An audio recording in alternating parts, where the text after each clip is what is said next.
We'd love to tell you what this podcast is about, but the truth is, we don't know. The CW Pod, at home on Iowa Everywhere. From the Channel Seed Studios, this is Iowa Everywhere. Channel Seed, seedsmanship at work.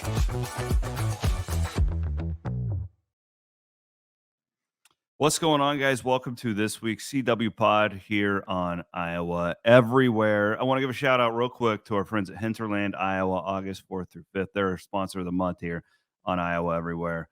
Down in St. Charles, this is a bucket list item for me. Get down there, take the camper, and check it out. Just beautiful down there. 4th through the 5th. Go to hinterlandiowa.com. Get your tickets, your camping, all that good stuff today. So we're in this new, beautiful Channel Seed studio, and we're getting more stuff up on the walls and all that cool stuff. But we had Gio Selzy in last week.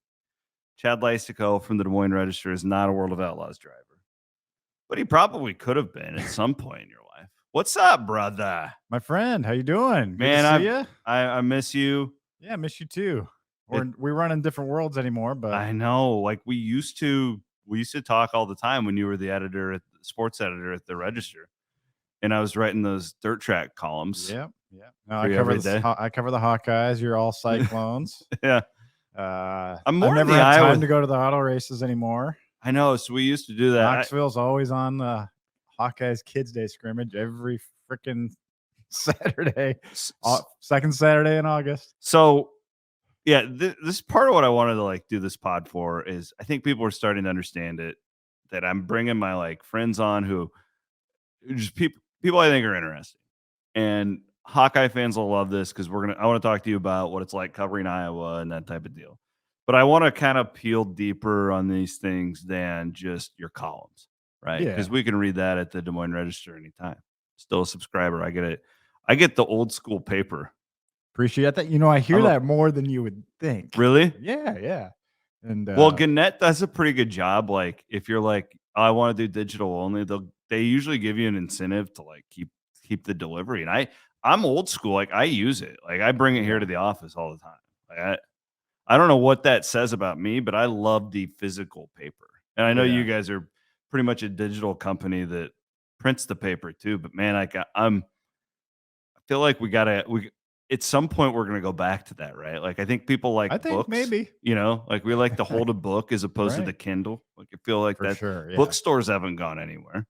That's true. Right? No, I love it, man. Yeah. No, I'm sure we'll get into media talk or whatever, but so I have a text group that I send text to or whatever. So it's these are the loyal subscribers, So I just kind of laugh when I see people get all bent out of shape on Twitter and tweeting all the time, constantly tweeting. And it's there's this whole other world of people that reach out to you and say, hey, I really appreciate your work, or you hear, this stuff. I read this in the paper, all this stuff. There's so much more than Twitter. And I think we all just get encompassed in our Twitter world sometime. And it's kind of refreshing, really. It actually keeps me going quite a bit. That's really smart, because I tell our young journalists all the time that guys and gals and Jacqueline, I'm like, I know that's where you get 95% of your feedback. Exactly. Yeah. But only 10 to 20% of the world is even on that app. Yeah. And I don't even know if it's that much. I haven't seen the latest data. Yeah. But it's not the whole audience.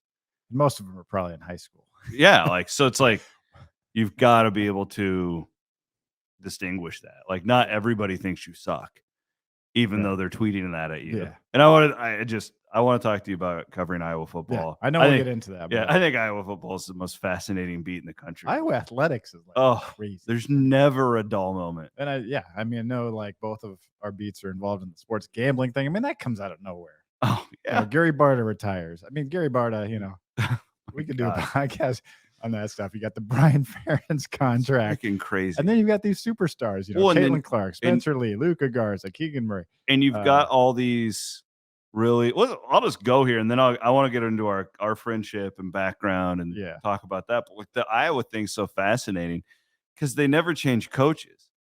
So there's all these That's true. There's all these politics going on there because these coaches are so powerful, and they're such massive people in these communities because they never leave.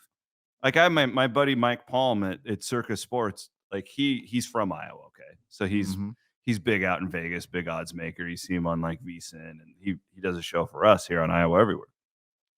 Circus is a big partner, and like he always just like he's fascinated by the fact that like coaches never turn over at the University of Iowa, and it's good on one end because as you know, and I know like when a coaching search happens and like when the turn it's stressful because all of a sudden it's like I'm not really sure how that goes. that's crazy. It is very stressful because it's like the people you've gotten to rely on and you get to know and like there's trust built up and there's all that stuff is in our business and now they're all just gone. Yeah. And the new guy might hate you or, you know, and that's very possible. Like feels to me like more and more of these coaches like don't value media at all. In many cases now, but like so Iowa, it's like you got Ference who is basically like mayor of Iowa City. You've got Fran who is another fascinating figure. If you look at what he took over, he's consistently going to NCAA tournaments, but he's also you kind of view him from the outside as like, man, this guy's just mad all the time. Which isn't accurate, but we can get into that. It's not. I've had him on the radio show, and like he's actually very nice to me. Hilarious, yeah. But like, if you just watch press conferences and games, you would think that this guy's like a maniac. And then you've got brands that you deal with. Like how do you work through it all? Because it seems like a lot to me that most beat writers across the country and columnists don't deal with that because it's like these coaches turn over so often. Yeah, that's a great point. And it kind of, with Gary Barta now retiring, it kind of opens your eyes to the fact that, he'd been here since 2006. Lisa Bluter since 2001, Tom Brand since 2006, Kirk Ference 1999. Fran McCaffrey is the new guy, 2010. It's crazy. Yeah, so he came in the same year as Hoiberg, right? And like Hoiberg's feels like Hoiberg's been gone forever. He's like entrenched in Nebraska now. Yeah. After a long reign with the Bulls. But anyway, I don't know if it was that long, but still long enough. About a half a decade. I mean, yeah. So it just kind of leads me into the thought process of like this AD job, which I think will end up will go to Beth Getz probably. Seems like it. Unless, in this little trial run, there's some big missteps or something that we don't expect. But anyway, but it's just I think it's a great job. And I think it's because of that stability. And I think you also have to give Gary Barta a lot of credit for maintaining that stability, even though, a lot of Iowa fans, tons of Iowa fans after 2014 wanted Ference gone. I mean, it was just so ugly at the end of 2014. And it was like, oh gosh, are they really going to keep him? And then of course, 2015 happens and then he gets a 10-year contract and now we're on another long contract for Ference. So, dealing with each personality, I feel like I have a really good relationship with all four. Kirk, Ference, Lisa Bluter, Tom Brands, Fran McCaffrey. I'd say the Fran one probably developed more over time. I think Ference had a healthy respect from the get-go. And then Brands is just kind of a unique animal. And do you ever get worried that you're going to make Brands mad? Actually, and that he's going to come across the.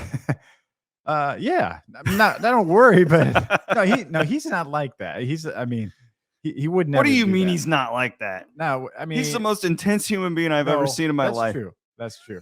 And he'll get close to your face and talk to you about stuff if you need to. He's a close talker. He is. You seen that Seinfeld? He can be a close talker. Yes, can be a close talker in a good way, though. Yeah, just in like a trusting way.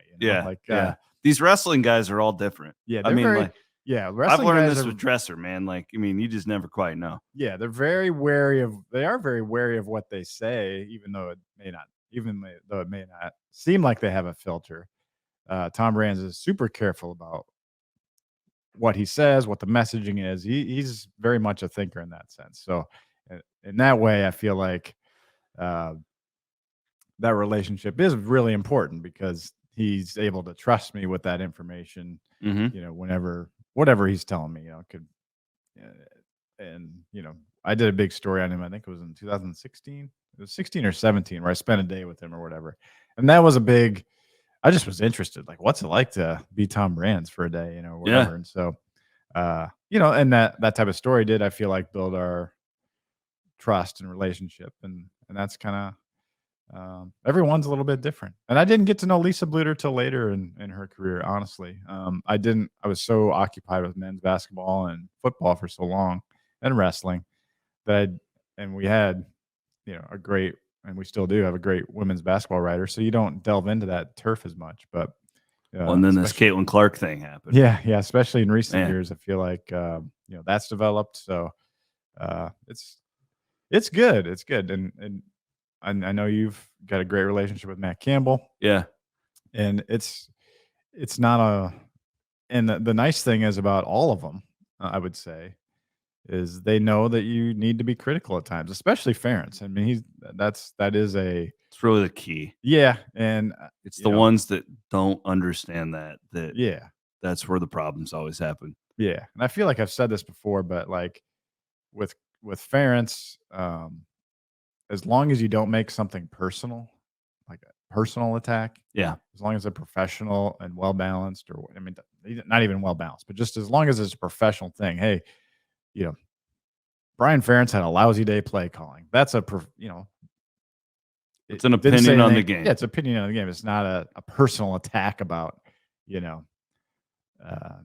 him or You're Kirk not or saying whatever. he's a nepotism baby who sucks and only has a job because of his dad. That's different. Right. Yeah, that's different. Right. Yeah. So anyway, And that's that's oftentimes- something you learn.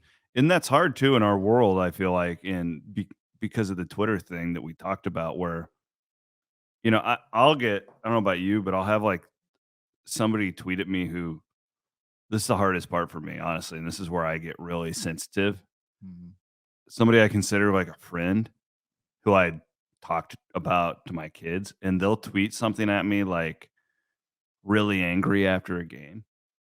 And because as a fan, like, I'm sure you've done this with your Bears or your Capitals, where you just get mad, you know, because you're just you're a fan, Yeah. and but they expect us to like have that that anger, I guess, sometimes, and like that wasn't the case when you first started, though, because people would just they'd have all Sunday to get to the water cooler, and then they talk to everybody on Monday about their thoughts on the game, and they've cooled off. Well, now, you know, they could be 15 beers deep after a day of tailgating, and they pick up the phone and the whole world can see what they have to say.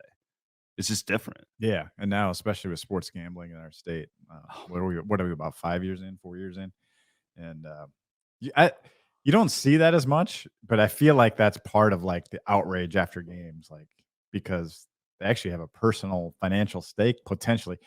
I would say most Hawkeye fans are probably betting on their own team. I'm guessing. Not Don't if you they're think? smart. I'm telling you, I learned a lot. I bet against the Vikings every week.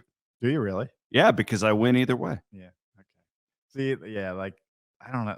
I'm financially, I'll gladly pay $20 for a Vikings victory. Okay. Yeah. I'll pay $10. Maybe.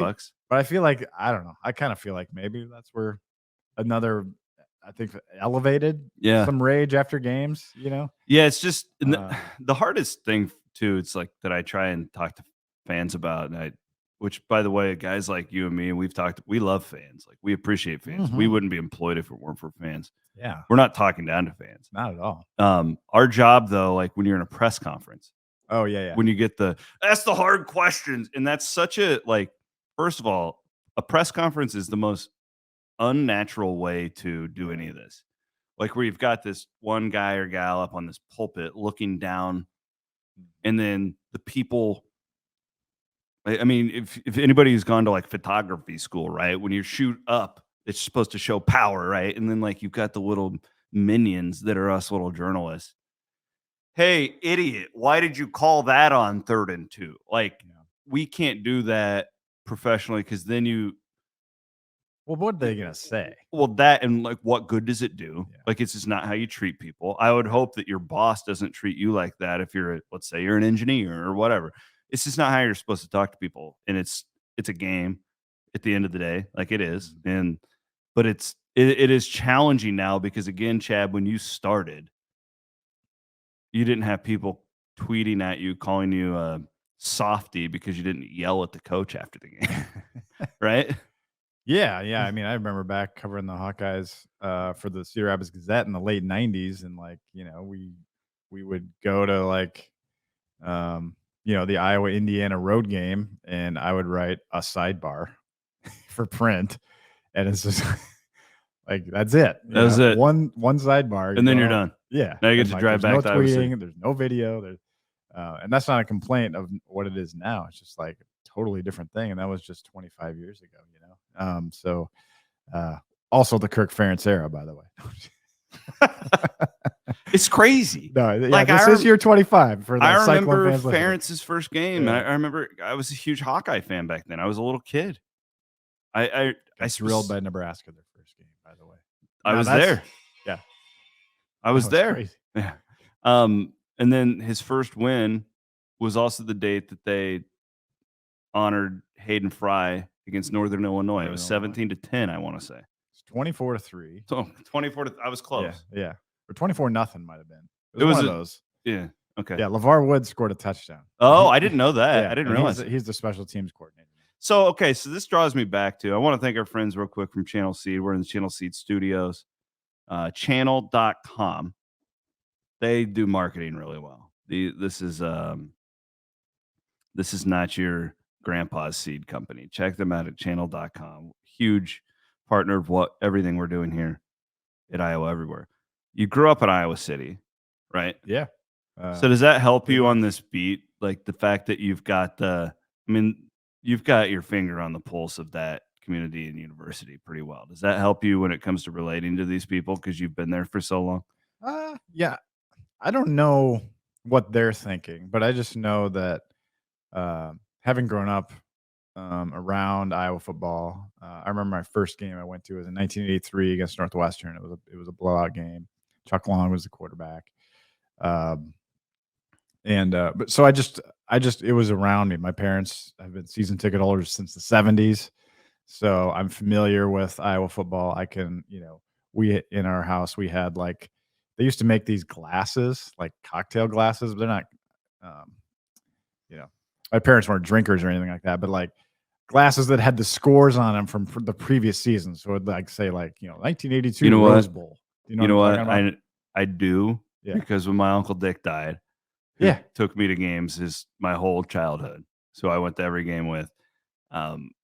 He pretty much left me everything because he didn't have a kid, and I have dozens of those glasses. They're Rocks glasses.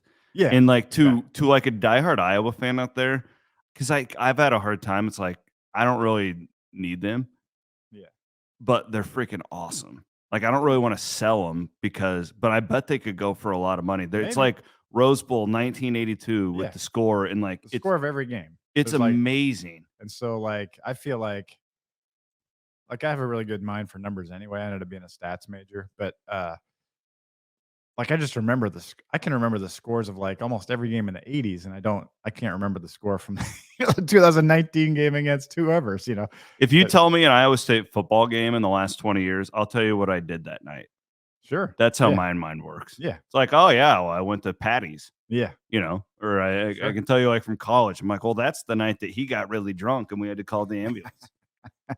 So anyway, I guess the long-winded answer to your question is like, I feel like I have a knowledge base of Iowa football that spans now 40 years, I guess. 40 years pretty much since my first game. Invaluable. And so I just know the history. I know the evolution. I know I just know the team and I know the players. Like you can bring up a player and all from that era and it's easy to remember, So like I feel like just that institutional knowledge helps maybe, but I don't know if like growing up in Iowa City helps, like relationship wise. I'll tell you where I think it helps. Okay, go and ahead. I read everything you write.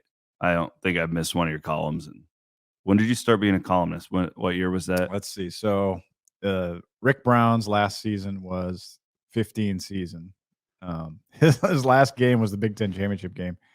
So I was the beat writer that year. Got it. In 15, end of 14, 15. And then he retired. So I became the columnist after that. And then Mark Emmert joined me after that. I think it matters because of this. And so on my 8 years on KXNO, so it's daily chronicling of like, you're talking for 3 hours. Okay. And I had to really I was still an Iowa State guy. Everybody knows that I'm an Iowa State guy. I don't ever try and hide that. Mm-hmm. But I also, to an extent, have this historical Mm-hmm. view of Iowa football, right? Like I know I'm past it now, but for a long time, I always said I've been to more games in Kinnick than I had Jack Trice, because for 18 years we went to every one, right? But now I'm pretty sure I've caught up on the other end at this point. I always tell people you got to see the darkness before you see the light. That's generally how it goes. The most perplexing season that I've ever experienced in my life was the one 2 years ago when Iowa won 10 games. Yeah. And everybody was just pissed. Mm-hmm. Everybody was just mad. They could win a game by, 13 and cover. And on Monday, all our show was mad Hawkeye fans. I think where it helps you is because you have the perspective to look past the here and now, right? You've got 40 years, you said? You've got 40 years not in of journalism, but yeah, but you've got 40 years of going to knowledge on games, the yeah. Hawkeyes that you bring into every column. That's invaluable. If you, I know that you guys are hiring somebody new to replace Kennington Smith, who look forward to read. I've already read his stuff in The Athletic. Phenomenal talent. But whoever you bring in, let's say it's an outsider. I have no idea who it's going to be, but it's going to take them a while to build up that perspective. You've got 40 years of it. I didn't ever really, to be honest, feel comfortable in my own skin with the Iowa State thing until I was 10 years into it. Sure. Yeah, that makes sense. Because you understand the culture more, and you know what I mean? So I give yourself a little credit. There you go. I appreciate it. Me just talking you up here. Yeah. I'll come on every week if you invite want. you into the Channel Seed Studios, and I just tell you how great you are. I think it matters. So here, yeah, I was thinking about that because I was thinking. So I love Travis Hines. He covers the Cyclones. Yeah, he works for us. And I when the opening came up, I was like, God, I would love to it'd be kind of cool if Travis came over and covered the Hawkeyes. But I was also thinking about we never became a serious conversation or anything like that. Yeah. But I like Travis's work. He's a great guy. Really good, yeah. I was thinking if he did that in today's day and age, it would take a while for him to ingratiate himself with Iowa fans. How long would it take, do you think? Let's say you came to cover the Hawks with me. How long would it take? It wouldn't honestly. How long do you think it would take until you had buy-in from Iowa fans, which you kind of need anymore in journalism in a way? Okay, so I've experienced this firsthand. When I started at KXNO, every Iowa fan hated me. I would say by the time I was done 8 years later, 50% of them hated me. Okay. So my point is that's almost a decade. You're super fair, beyond fair. I try, yeah. and it's actually a thing too. It's where, Iowa State's kind of like my kid, where you're harder on your own kids sometimes than you are. Yeah. Does that make sense? Because you kind of feel guarded, well, I'm trying to show these Iowa fans that I can be fair. And, if I just come out throwing flamethrowers from day one, and this is not the style I do. I'm not a shock jock. It's not that type of a deal. But I do think let's just use you as an example. You've been covering Iowa. If you would come over if you and Peterson switched beats, like the Register used to. Yeah. Now, in today's landscape, 50% you would never win them over. And it's just because you wouldn't. And it has nothing to do with you. It's just because we're all so tribalistic now, right? Just in society. It's just changed. Because that's what you guys used to do. It would be oh, we got Andrew Logue 2 years, it would Peterson for 2 years, and then it would be Rick Brown and Mark Hansen or whoever. And but I think you're doing it right now, where you've got the people just staying in. To me, that makes more sense in 2023. For sure, yeah, and it's I think it's good. It's it makes me think about things a little bit differently. I mean, just because you have to I'm really careful as a columnist. I know that I'm supposed to be like bombastic and just like just like we talked about. And Scott Dochterman of The Athletic, he compares it to, the fans want you to be Tom Cruise and A Few Good Men. You can't handle the truth and standing up to the, Yeah. yeah, It's a really good point. Yeah, that's good. And that's not. I just still have to be kind of more who I am, and that's just not me. Like I'm not like the Skip Bayless type. Like, and I don't know. Maybe some people want me to be or want their columnists to be that. That's you gotta be authentic. Yeah, and so that's I feel like where my strengths have been, at least in my perception from readers, is just even like okay, good example. Like when Gary Barta retired, I wrote a pretty detailed column, and it was I went through the good stuff he did and the bad stuff that is you were attached to him. chronicling it. Yeah, it was, and I got a lot of feedback. Like, I've never been a Barta fan, but that was really, I'm glad you pointed out the good stuff he did too. Yeah, there's some people like he's the worst ever, which is fine. Yeah, but maybe he is. I don't know. Maybe but like he's not all bad. Like none of these people are just all horrible. Well, yeah, it was just. I guess that's kind of where except Gene Chizik. I tried. I feel like that's where I've really tried to lay my brand, I guess, so to speak. Covering the team very as being understated opinions, which is great. And I definitely put my opinions in there. It's what makes you stand out. Into it. Yeah, you can't. It's not like you're not just giving the middle finger. Right. I'm not. Maybe you're subtly giving the middle finger. No, I feel that's why you stand out to me, though. Yeah. So I appreciate it. I mean that. The Brian Ferentz deal is just the wildest. Like now we got this contract where he's got the Gary Barta parting gift. Oh my God. Like it's just it's the gift that keeps on giving. I texted Hassel when this happened. I was like, yes, we got a year of content. I'm like, we're gonna have people making like charts. We're gonna have little this is a hard story to cover. Like when you talk about the personal aspect, don't make it personal. Well, you're a dad, I'm a dad. Like anytime, like it's hard when it's your kid to not take things personally. And I don't know Kirk very well. He's been very good to me when I have been around him. By the way, Iowa football, like I got nothing but respect for. Like when we were in Iowa City a lot for my daughter, like Iowa football reached out to me and told me if I ever needed an office, like they're fantastic. So you're not going to hear me personally go after any of these guys. But I could see like how this gets messy because it is a father-son thing. And I could also see it on the basketball side. Like, when it's your kid being criticized, you can go to a different level. How do you think Kirk handles that? Like when people criticize the play calling, can he compartmentalize that? How do you go about that? Yeah, I do think that, I can't remember how I've written this exactly, but or talked about it on the radio shows. But I think if Brian, I think objectively speaking, I feel like you have to come to the conclusion that if Brian was not his son, there would have been something different done at offensive coordinator. I feel like. Now, he's never fired an offensive coordinator, and he's proud of that, Yeah. But let's be honest. I mean, Greg Davis had to have been nudged out of the door. Come on, after Greg. 2016, after they had C.J. Beathard, who's an NFL quarterback and couldn't complete a forward that pass. Season was mad. That was another crazy season, by the way. That 16. And then you had Rudock go to Michigan, and he's like a totally different guy. Yeah, I mean, Rudock was good. I mean, they just had to make a change. But anyway, and Beathard was.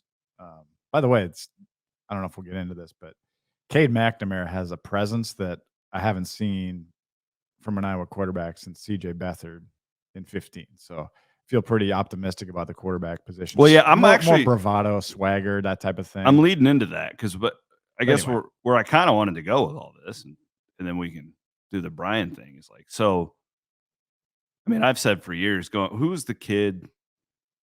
Oliver Martin. Yeah. Ross and I did this whole like, I give Ross Peterson the most credit in the world. He's just a fan. Like Ross is like, I'm not a journalist. Like he's just a fan. What I love about him. Ross said the whole time, it doesn't matter Like when we're getting calls about Oliver Martin nonstop, he's like, it doesn't matter. It's the Ference is calling the plays. Like, it doesn't matter. So my question is, so they've hit the portal and done really well. I mean, Iowa on offense, at least, like had one of the great portal off seasons, I think. Yeah. Like, so does it matter? What they needed.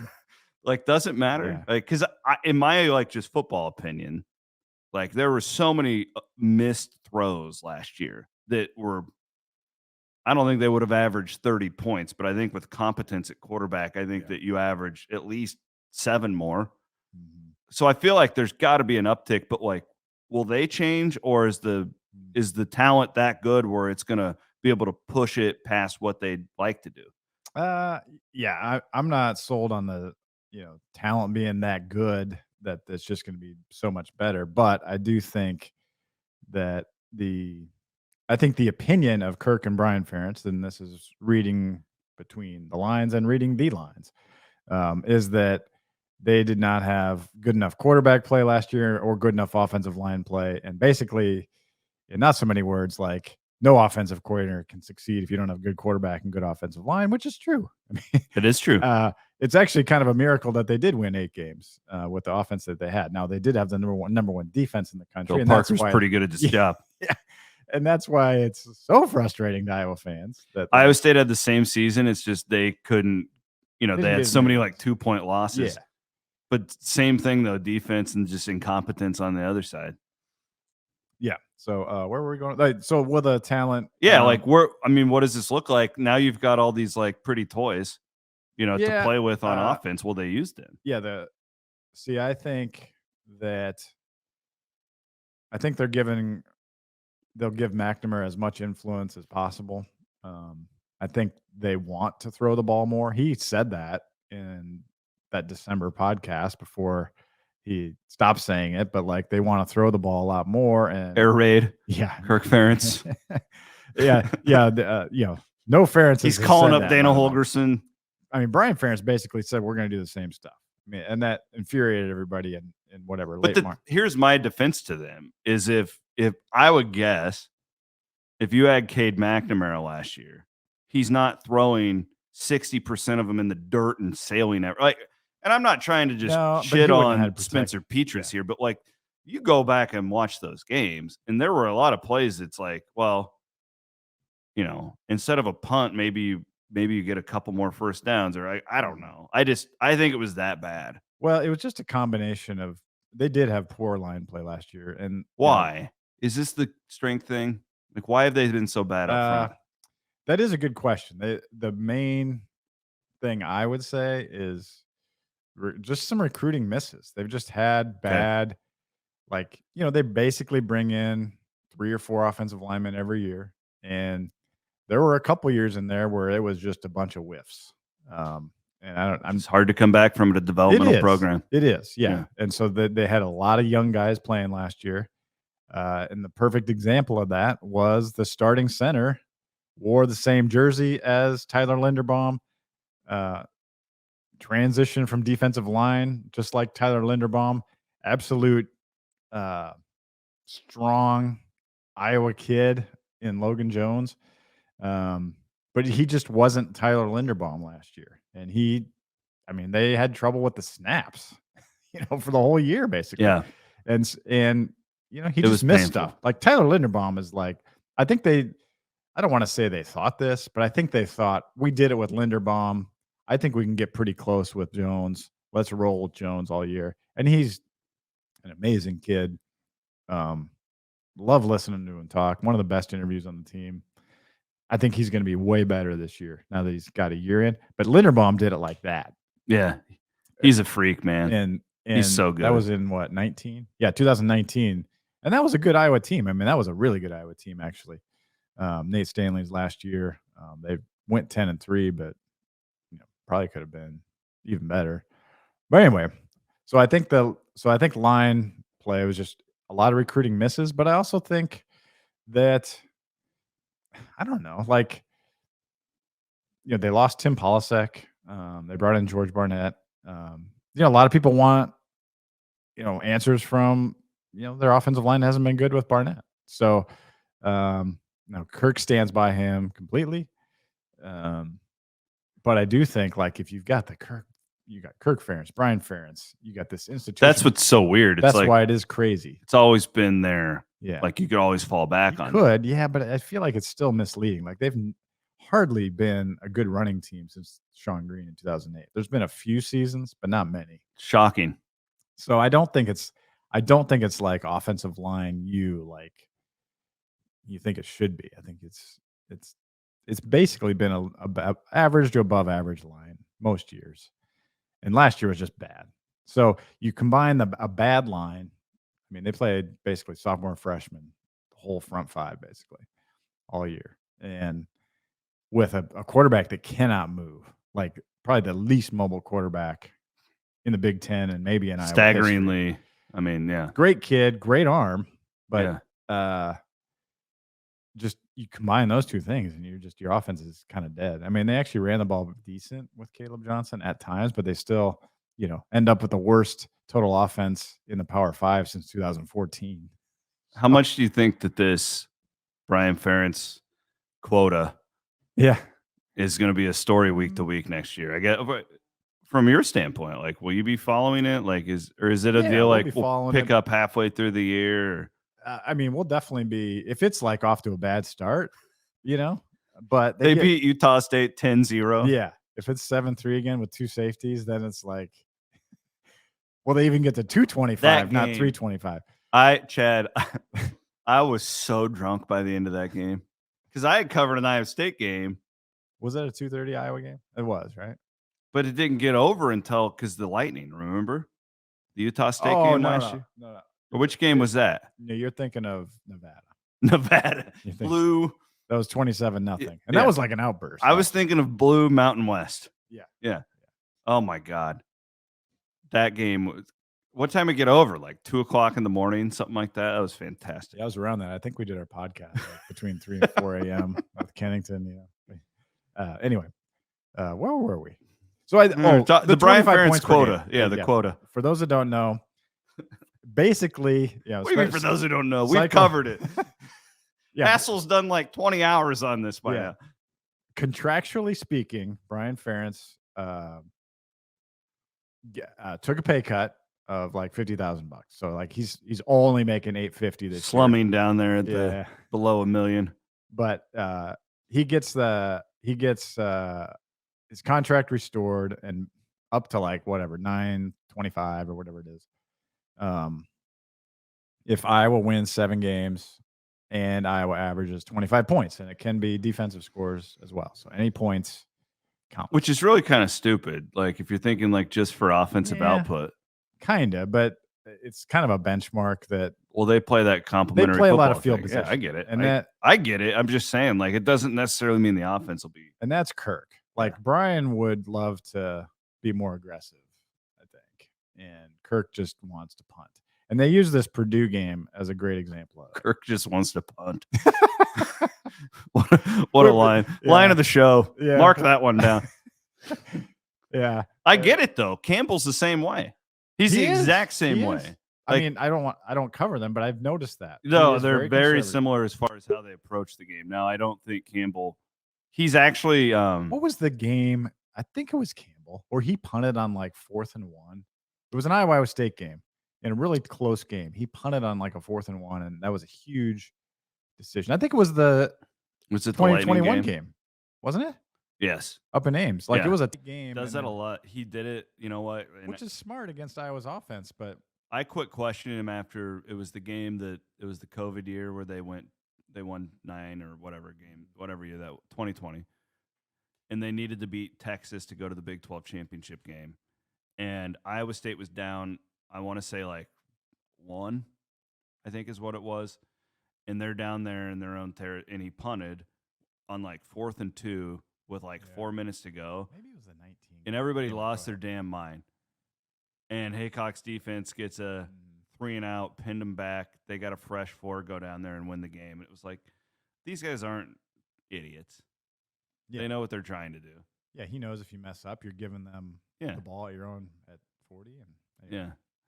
So anyway, I think my opinion is I don't want to say blow past 25 a game, but I think this offense will be much improved. And I think they don't have like Ohio State, Michigan on the schedule like they did last year. They do have a little bit easier schedule, and then you get Utah State, Western Michigan in the first 3. Yeah. So, I mean, they could have 100 points in those 2 games combined. So Pad that thing up. Pad it up early, keep scoring. So I just wanted to do a little bit on your background too before we let you go, because we could do this Hawkeye stuff. I actually probably should have you in one more time before the season starts. I can stay however long you want. I got to do another one. Okay, stacked up because I'm going on vacation next week. So all right. I always looked up to you because I wanted to be in racing. That's all I ever really wanted to do. Like this whole thing kind of just fell into me. And that's what you did forever before coming back to Iowa. You were at USA Today. You were the NASCAR reporter, or you're the editor, or you did both, right? Sports editor, yeah. I don't think a lot of people know this about you, that you had this whole other like career before the Iowa thing. Yeah, so I went. So I covered high schools and the Hawkeyes at the Cedar Rapids Gazette in the late '90s, and then I took a job at the Des Moines Register as a copy editor in 2000. Worked there for 4 years, kind of rose the ranks, so to speak. Huge staff back then, just print. Yeah, like we had like totally different world. 11 copy editors, and like I was one of the assistant sports editors at the time. But then just was kind of ready for a life change. So I went to USA Today in 2004. Was there 8 years. Long story short, so I missed all the Licklider years, so that was great. Good. You planned that out well. I missed some of the worst Iowa football years, 2006, 2007. Perfect. And then and 12. I missed 12, which was awesome. Yeah, so man. I came back. Good timing. Yeah.